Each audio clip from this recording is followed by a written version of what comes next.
For billions of years, we convinced ourselves that our solar system was a closed loop. We pictured it as a peaceful carousel of planets, spinning quietly in the dark, safe from the chaos of the deep universe. We were wrong. In late 2025, astronomers tracked an object named 3I Atlas, moving at 58 kilometers per second. That is too fast to be born here. It didn't just fly by, it T-boned our solar system in perfect alignment, cutting across the planetary disk like a bullet. But here is the scary part. It is not just an asteroid, it is a message. It is proof that the universe is far more active and far more hostile than we ever dared to imagine. You have heard the old cliche that space is big. You have seen the pale blue dot. But new data from the James Webb Space Telescope and the sudden detection of interstellar invaders have changed the narrative. We are not just a dot in a void. We are a safe house in a chaotic, invisible jungle. To understand the danger, you have to look at the tracks in the dirt. 3I Atlas is the third interstellar object we've ever seen, but it is the strangest. The first visitor, Oumuamua, tumbled in from above, but 3I Atlas came from the galactic deep, hitting us side on. And when we looked at it with the Transiting Exoplanet Survey Satellite, or TESS, we found something impossible. It has negative polarization. In simple terms, light bounces off it in a way that suggests it was cooked in a star system completely unlike our own. It's rich in carbon dioxide ice, meaning it formed in a freeze so deep it makes our outer solar system look like a sauna. It suggests that while we are busy watching the skies for little green men, we missed the fact that the galaxy is already throwing things at us. And it's not just the visitors passing through. It turns out our own backyard is crowded with spies we never noticed. For decades, we thought the moon was our only companion, but recently, astronomers identified quasi-moons like Kamoʻoalewa and Trojan asteroids hiding in the gravity wells of Earth. These are rock-sized tagalongs that have been stalking our planet for a century, hiding in plain sight. If our local neighborhood is that crowded, imagine what's happening in the deep dark. This is where the story shifts from physical invaders to broken physics.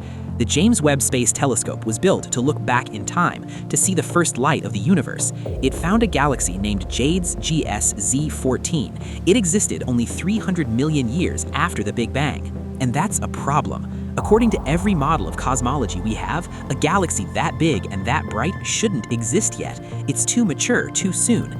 It's like walking into a nursery and finding a fully grown adult sitting in a crib. It broke the standard model. But there's a terrifying theory that might explain it. Dark stars. These aren't stars powered by nuclear fusion like our sun. These are theoretical monsters from the early universe, powered by the annihilation of dark matter.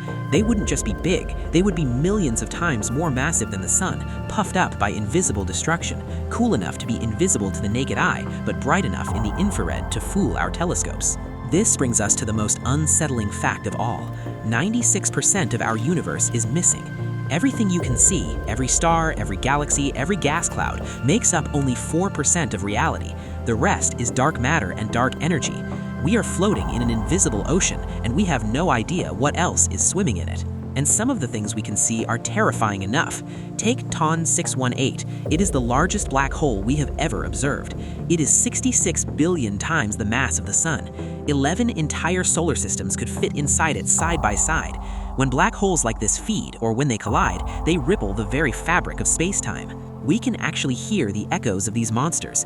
NASA took the pressure waves from a black hole in the Perseus cluster and shifted them up 57 octaves so human ears could hear them. It doesn't sound like science, it sounds like a creature screaming in a cave. Which forces us to ask the big question, the Fermi paradox.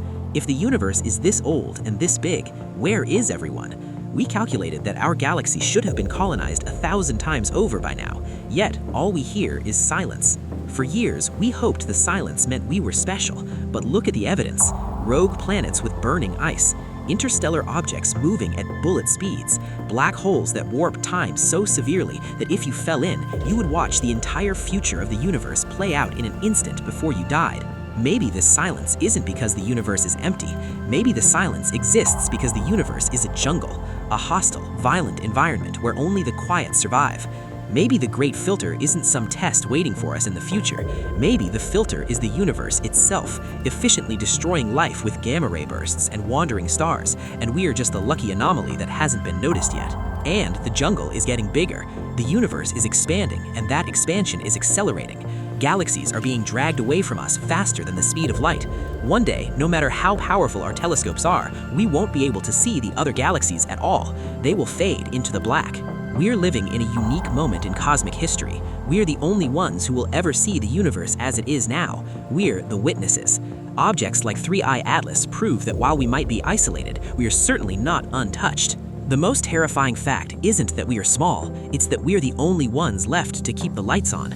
So the next time you look up at the night sky, remember, you aren't looking at a void, you are looking at a wilderness, and something, somewhere, is always moving.